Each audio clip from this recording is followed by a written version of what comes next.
यो सानो माछा जसले पानीभित्रैबाट बाहिर बसेको किरामाथि पानीको बन्दुक प्रहार गर्छ र लगभग हरेक पटक निशाना सिधै टार्गेटमा लाग्छ। यो हो आर्चर फिस, पानीको दुनियाँको शार्प सुटर।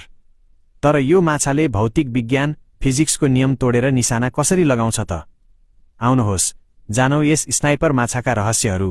पहिलो रहस्य, यसको बन्दुक आर्चर फिसको मुखको माथिल्लो भागमा एउटा विशेष नली जस्तो संरचना हुन्छ। यसले आफ्नो जिब्रोलाई माथि थिचेर एउटा पाइप बनाउँछ, ठ्याक्कै बन्दुकको नाल जस्तै। त्यसपछि गिल कभर्सलाई जोडले दबाएर पानीलाई यो नलीबाट बाहिर फायर गर्छ। यो वाटर जेट यति शक्तिशाली हुन्छ कि 3 मिटर यानि लगभग 10 फिट माथि बसेको किरालाई पनि खसाउन सक्छ। यस जेटको बल 200 मिलिन्युटन हुन्छ, जबकि कुनै किरालाई हाँगामा टाँसिरहन चाहिने शक्ति मात्र 20 मिलिन्युटन हुन्छ। मतलब 10 गुणा बढी बलको प्रहार। किरा बाँच्ने कुनै सम्भावना नै हुँदैन।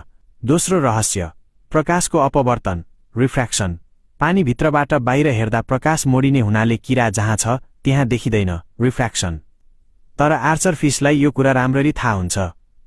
यसले रियल टाइममा सबै क्याल्कुलेसन गरेर सही एंगलमा फायर गर्छ।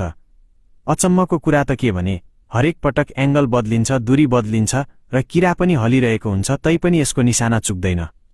एक अनुभवी आर्चर फिसले पहिलो शटमै टार्गेट हिट गर्छ। तेस्रो रहस्य, भविष्यको अड्कल, क्याल्कुलेसन। यो माछाले निशाना मात्र लगाउँदैन, बरु किरा खस्नुभन्दा पहिल्यै त्यो पानीको कुन ठाउँमा खस्छ भन्ने कुरा पत्ता लगाइसकेको हुन्छ। किराले पानी छुनुभन्दा पहिले यो माछा त्यहाँ पुगिसक्छ ताकि अरू माछाले खाना नछिनोस्। चौथो रहस्य, अभ्यास, प्र्याक्टिस। यो सिप जन्मजात हुँदैन।